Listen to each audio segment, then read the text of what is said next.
Buenas tardes. Muchas gracias a los organizadores y especialmente a Diana Gómez por su invitación a participar en este evento. Me excuso por no hacerlo presencialmente, porque me encuentro en unas sesiones de trabajo fuera de la ciudad,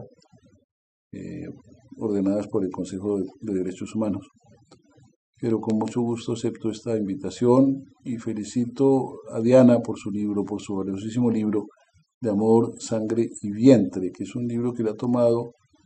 cerca de 20 años, desde 2008 por lo menos, y que constituye su tesis de grado, en la cual ella describe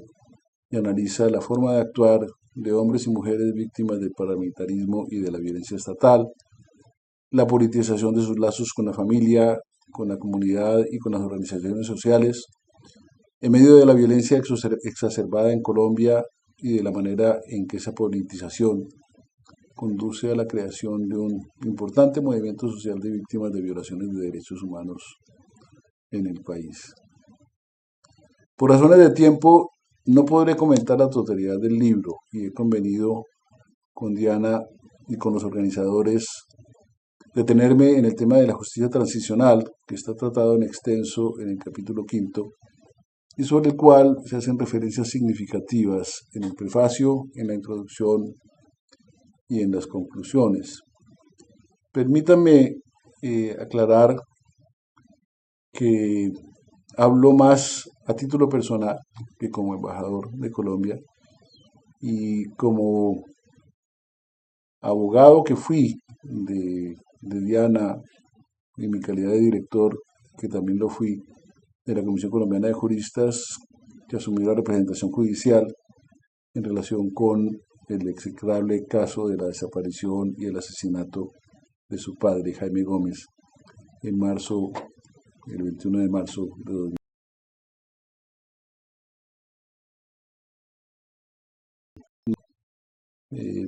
Aporta,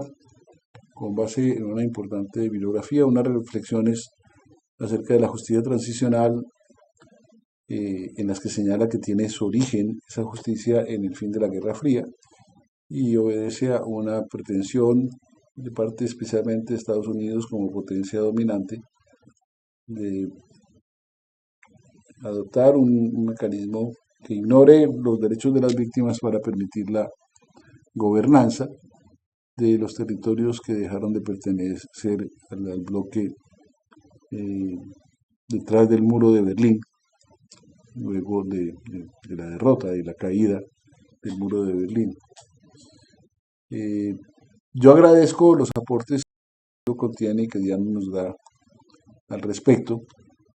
y que nos invitan a estudiar detenidamente, esa experiencia que ella sitúa en los años 80. Yo debo confesar que no conozco suficientemente dicha experiencia y por ello no puedo pronunciarme al respecto en este momento. Pero quedo muy motivado para explorarla, analizarla y cotejarla con las observaciones que Diana hace al respecto. Mi experiencia de la justicia transicional es otra. Es una experiencia que se origina en los reclamos de justicia transicional por parte de víctimas de violaciones de derechos humanos del mundo entero, que lograron expresarse con fuerza en los espacios de derechos humanos de Naciones Unidas y especialmente en la subcomisión y en la Comisión de Derechos Humanos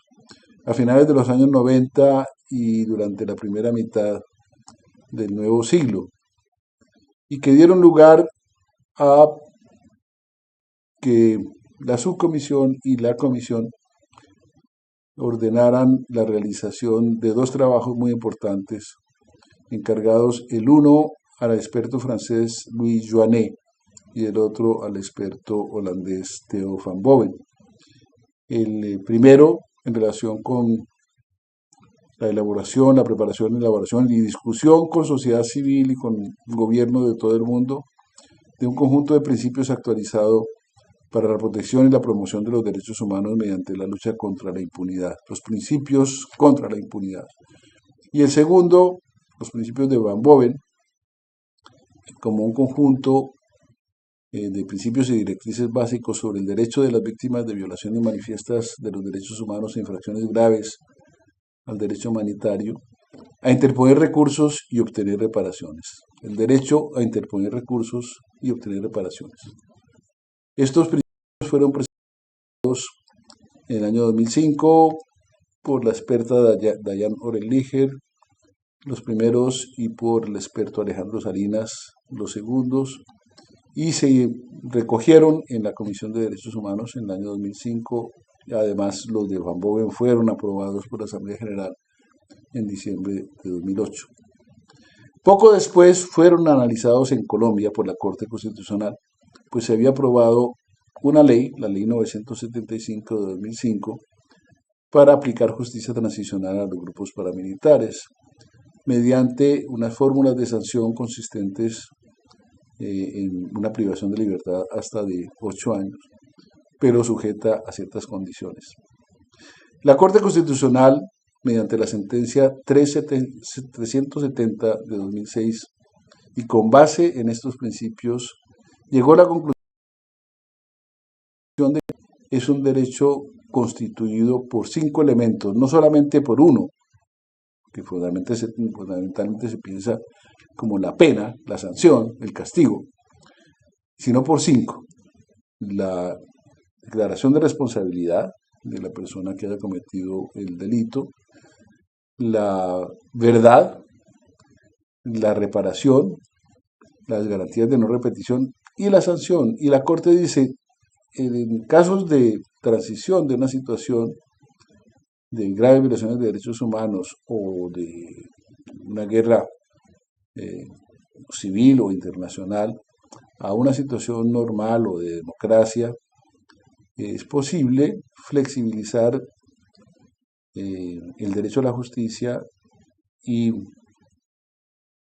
no exigir la realización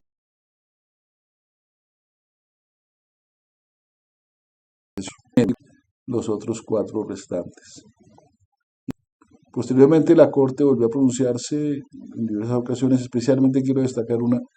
que fue cuando analizó en el año 2013 el marco jurídico para la paz, que permitía que en la justicia se priorizaran los casos más graves y se dejaran de juzgar los casos menos graves, para expresarlo en términos sencillos.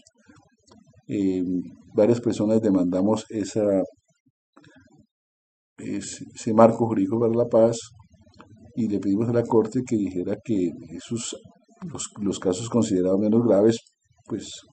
podrían no ser priorizados, pero deberían de todas formas ser investigados y objeto de declaración de justicia. Y la Corte, a pesar de que no declaró la inconstitucionalidad de la norma, sí recogió esa solicitud en lo que llamó los principios de interpretación o los parámetros de interpretación constitucional. Y luego, en el acuerdo de paz de La Habana entre el gobierno y las FARC, este fue el fundamento de la fórmula de verdad, justicia, reparación y garantía de no repetición que se adoptó y que dio lugar a la creación de la JEP, la Jurisdicción Especial para la Paz, en virtud de la cual esta fórmula estableció 3 categorías de procesados, de perpetradores, de violadores de derechos humanos y de infracciones al derecho humanitario. Una, la de quienes colaboran plenamente con la justicia, que pueden tener una exoneración de sanción siempre y cuando cumplan con los otros 4 elementos del derecho a la justicia. Otro, la de quienes no colaboran desde el principio, pero en la mitad del camino se arrepientan y pueden ser sentenciados hasta 8 años de prisión. Y 3, la de quienes no colaboran en absoluto y sean vencidos en juicio, declarados responsables y puedan ser sancionados con penas hasta de 20 años de prisión. Y este es el fundamento del acuerdo de paz y es el fundamento de la acción de la justicia de la Jurisdicción Especial para la Paz creada en Colombia. Y esto es lo que yo entiendo por justicia transicional. Y no entiendo como justicia transicional fórmulas de impunidad que también son mencionadas en el libro y son rechazadas con toda razón, como la propuesta del gobierno Menem de la ley de punto final y de la ley de obediencia debida, que fue una fórmula de impunidad que hizo adoptar por el Congreso para frenar los avances en justicia que se estaban dando en relación con los después de la caída del régimen militar en los años 80. Como tampoco es parte de la justicia transicional la propuesta inicial presentada por la administración del gobierno de Álvaro Uribe Vélez en relación con los paramilitares, que sencillamente era impunidad para los paramilitares. Esa fórmula fue derrotada en el Congreso y luego entonces se discutió y se aprobó la ley 975 que ya mencioné. Lo que quiero decir entonces, y con esto termino, es que la justicia transicional, entendida en la forma como lo he expresado y como se está aplicando en Colombia, es una reivindicación de las víctimas de violaciones de derechos humanos